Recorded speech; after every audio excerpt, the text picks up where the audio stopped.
Morning everybody, it's another lovely day today in Thame, and today we're doing the commemorative plaques tour. We're starting off with the first one at the James Fig.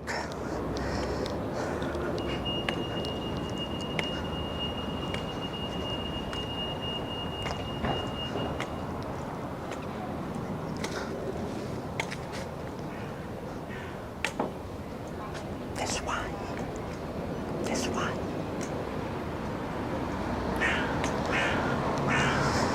And James Fig was born in Thame in 1684, and he was around 50 when he died in 1734.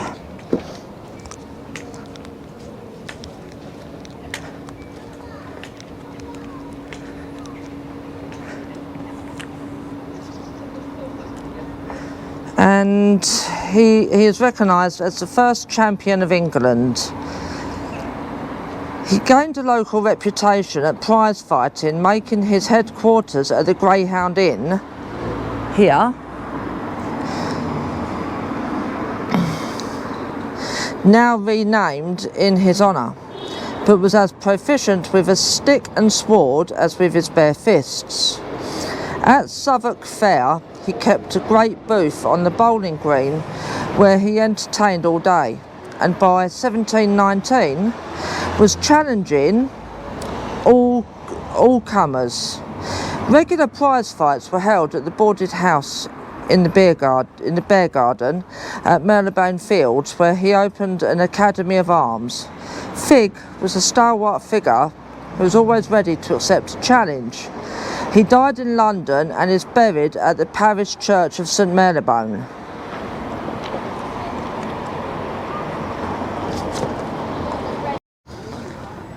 On the walkthrough, I've just found this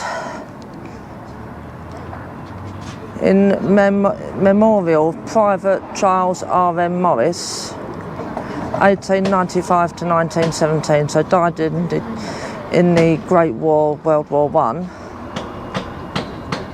who lived in Thame and gave his life for our freedoms. Thank you, Private Morris.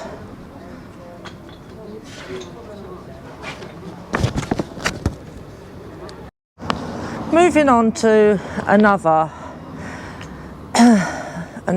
commemorative plaque. We have Group Captain Frank H. Kirby, 1871 to 1956, awarded the Victoria Cross for valour while serving as a corporal in the Royal Engineers, born here in Thame and spent his youth here.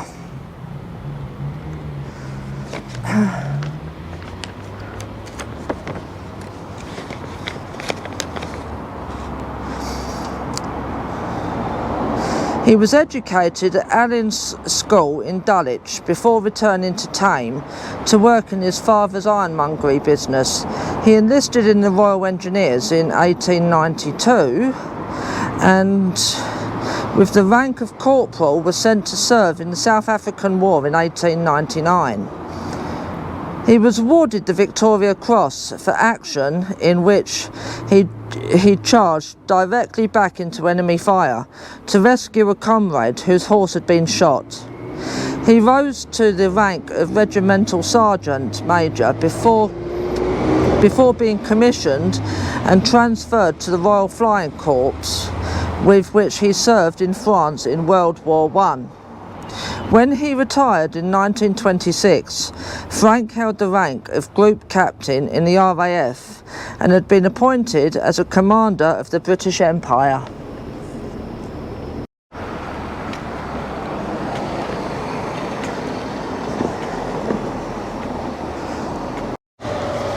Here we have another Thame Remembers plaque for Private Stanley D.V. Dover, 1898 to 1917. Another fallen World War I comrade. who lived here and gave his life for our freedoms. Here we have W.B. Yeats, 1865 to 1939. William Butler Yeats, the son of a Dublin painter, is often referred to as Ireland's finest literary poet.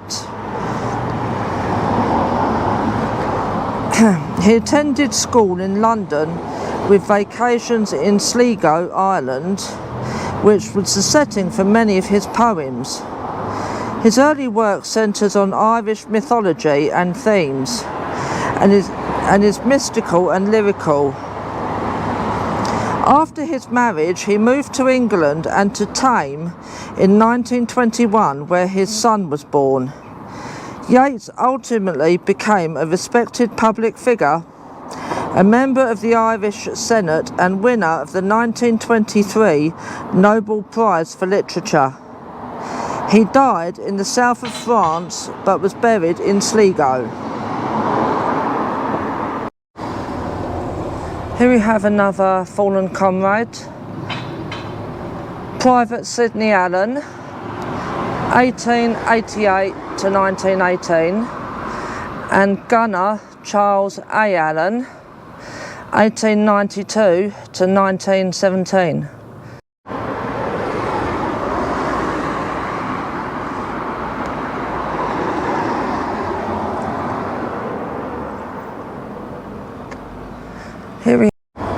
Here we have another commemorative one, Frank Jones, 1882 to 1915, and Gunner Harry Howland, 1875 to 1917.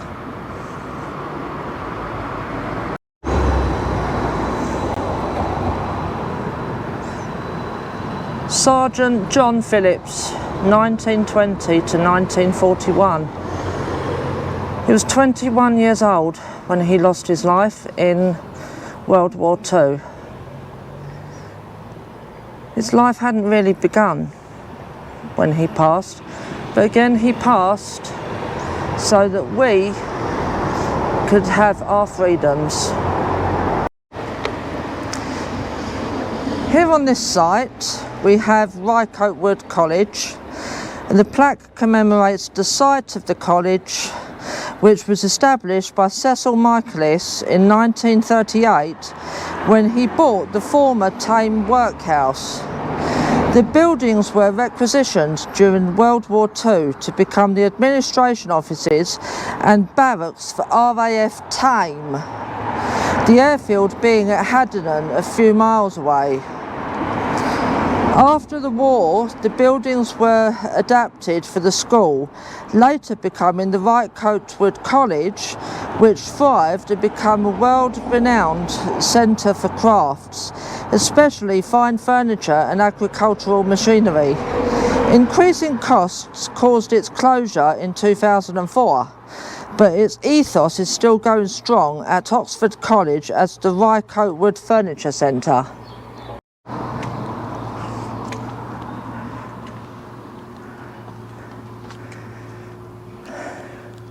This is the lovely bandstand in Thame.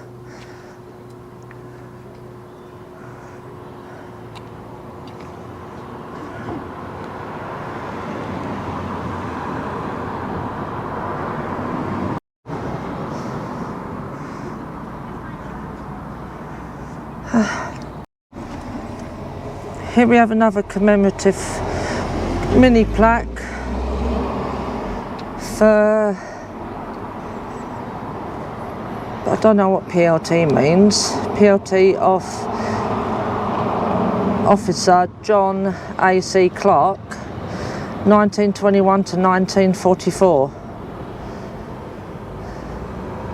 Another young man who sacrificed his life for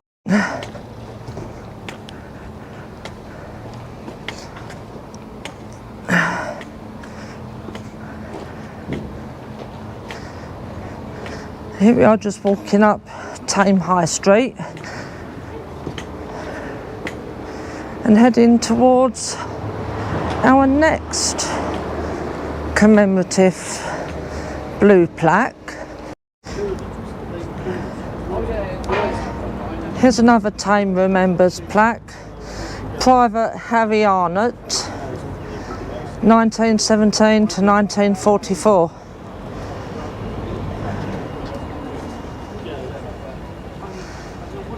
Thank you. 17th century interior wall of the Greyhound Inn, and we're in Greyhound Walk, seeking out commemorative blue plaque for John Hampden.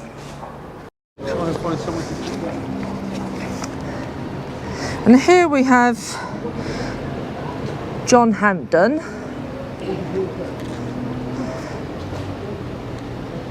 1594 to 1643, scholar of Lord William's Grammar School, Thame, between the years of 1600 and 1609.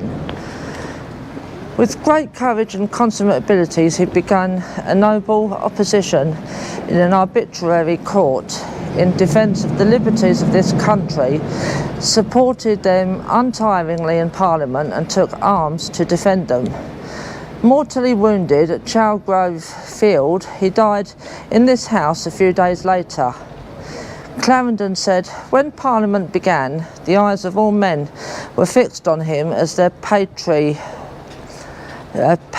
and the pilot that must steer their vessel through the tempest and rocks that threatened it, for his reputation for honesty was universal and his affections seemed so publicly guided that no corrupt or private ends could bias them.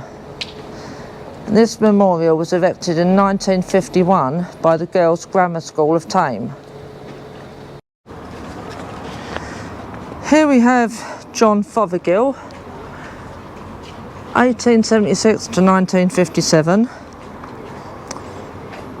After an unhappy schooling and an early life studying art, John Rowland Fothergill surprised all his friends when he bought the Spread Eagle in 1922. Here he found that he possessed many, though not all, of the attributes of an outstanding innkeeper. He was an excellent chef, a connoisseur of wine, an early campaigner for real food, and cared passionately about the quality of the furnishings. Yet the success of Fothergill's enterprise depended first and foremost on his intriguing and volatile and provocative personality. He had a clear idea of the kind of clientele he wished to attract, and those who were unwelcome. He left the Spread Eagle in the 1930s, a wiser but not wealthier man, and is remembered essentially for his book, A Diary of an Innkeeper.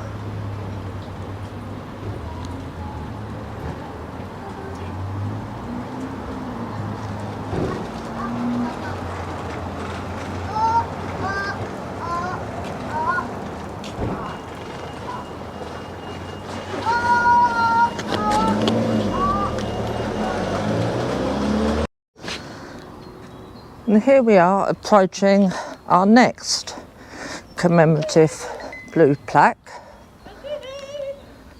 and this one is one of the more well-known in Thame, and it is that of Robin Gibb of the Bee Gees on his house at the Prebendal. And we will be nice, we won't go onto his land, or Duina's land, Duina being his wife. But you can see the plaque on the wall just by the door there, the gate.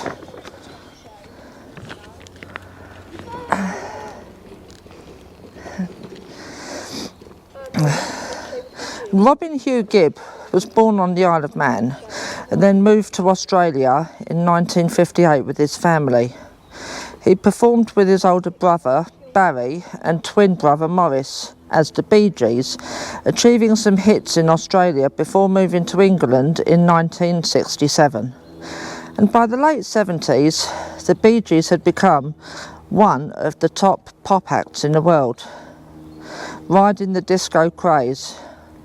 He lived here at the Prebendal House in Thame, which he described as his favourite home and where he was most relaxed for over 25 years. Despite his determination through a long battle with cancer, he was unable to overcome his illness and sadly died on the 20th of May 2012. He is buried in St Mary's Churchyard, Thame, close to Prebendal House. There's the churchyard there, and where that lady is cleaning, that is his grave. There will be another video with regard to his grave in the next 2 to 3 days.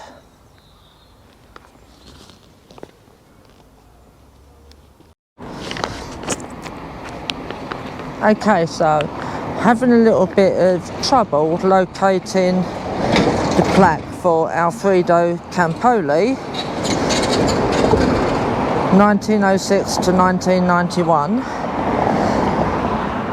So I'm just doing a video of the road that he lived in and to tell you a little bit more about him.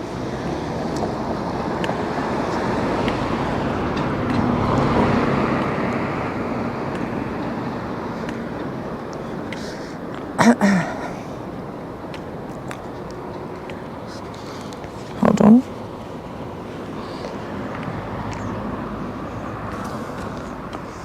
So, Alfredo Campoli. Born in Rome, he was the son of an orchestral leader and violinist. The family moved to London in 1911, where Alfredo learned the violin from the age of 4, and at the age of 10, the young prodigy made his debut as a soloist.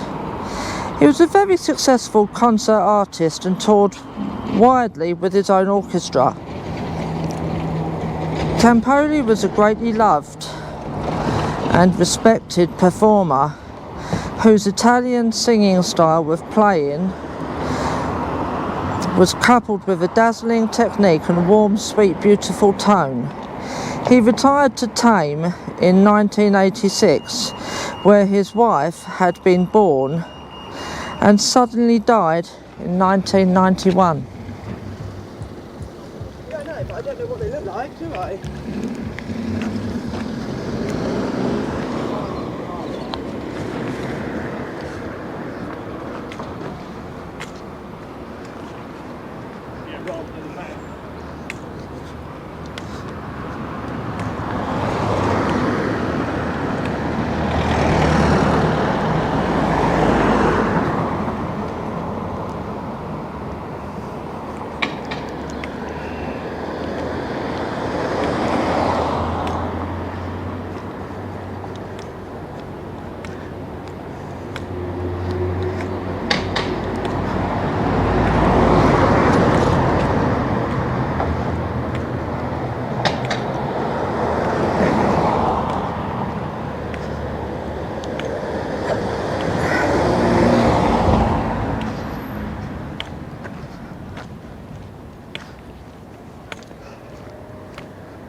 Here we have another memorial plaque. Private Henry J. Cozier, 1879 to 1915. He gave his life for us, for our freedoms in World War I. And from here, we are going to make our way up to the last commemorative blue plaque belonging to Henry Boddington.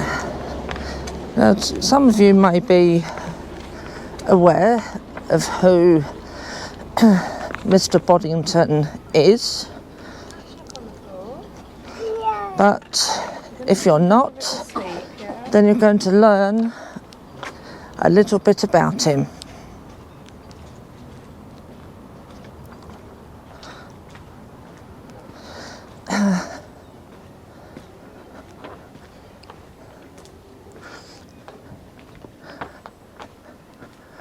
And here,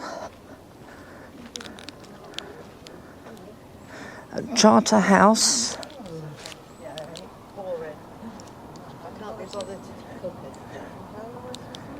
is Henry Boddington, 1813 to 1886, brewer.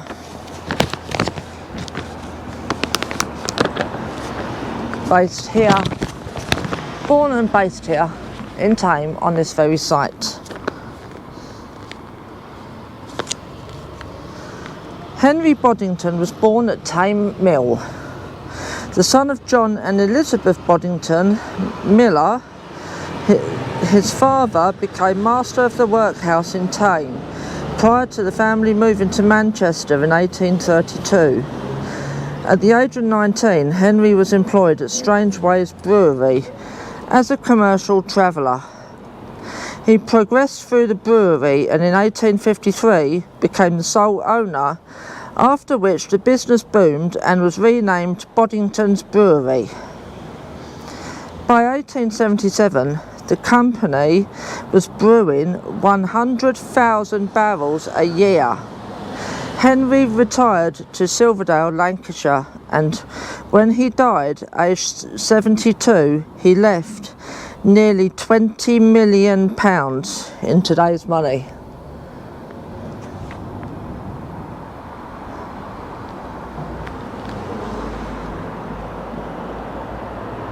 And his brewery still going to this day, Boddington's Brewery.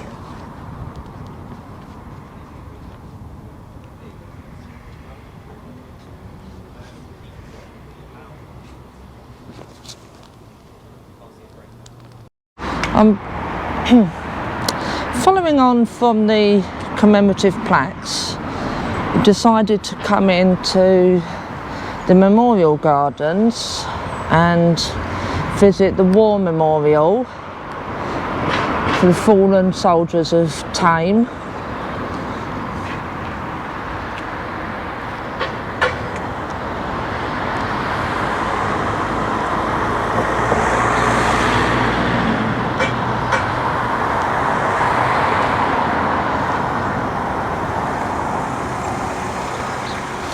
The memorial itself is a 21-foot high Portland stone cross of remembrance.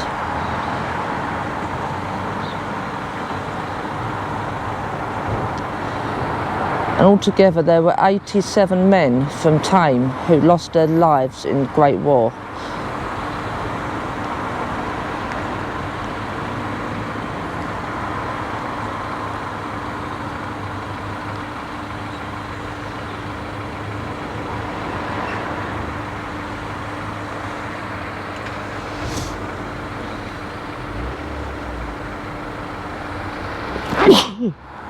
Excuse me. Excuse me again.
all the places that these fantastic men fought in and fought for our freedoms today.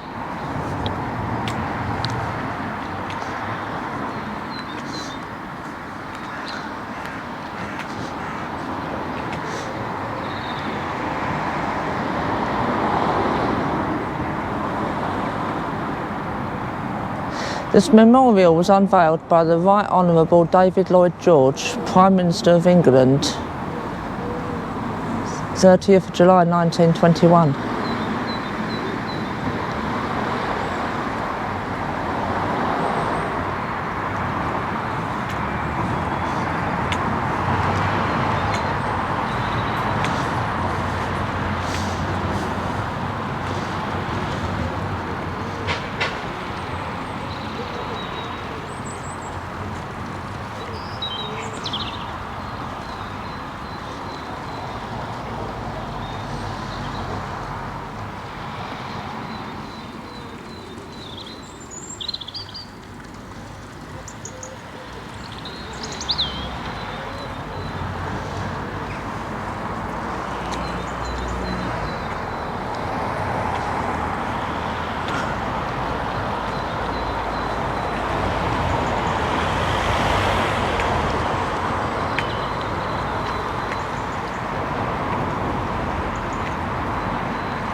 Let's go and have a look around here.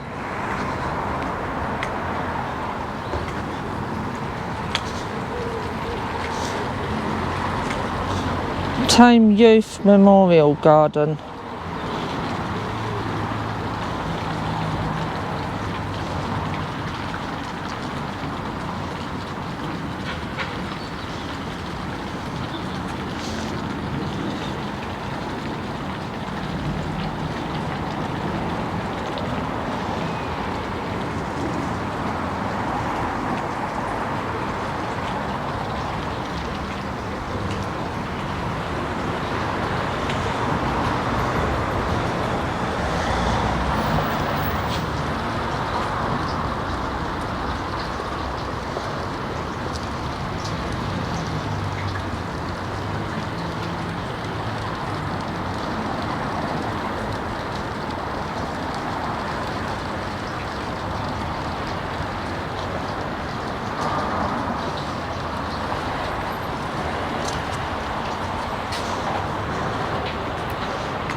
these young people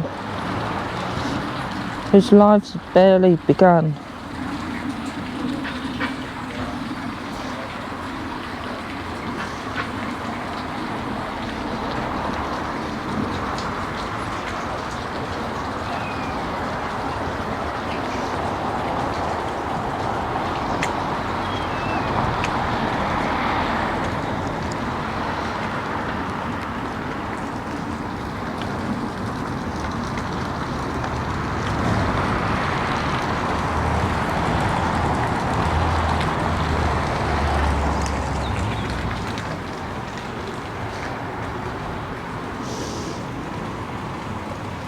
In memory of those lost during the COVID pandemic, donated by Oxfordshire Freemasons 2022.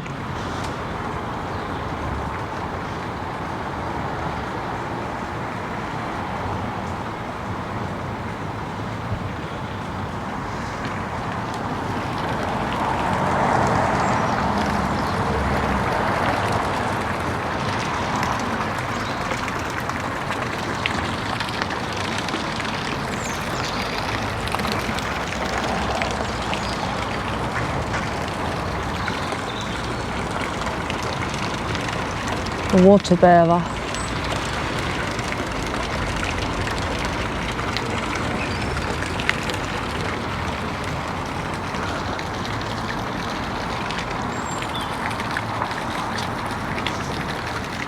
Hello, pup.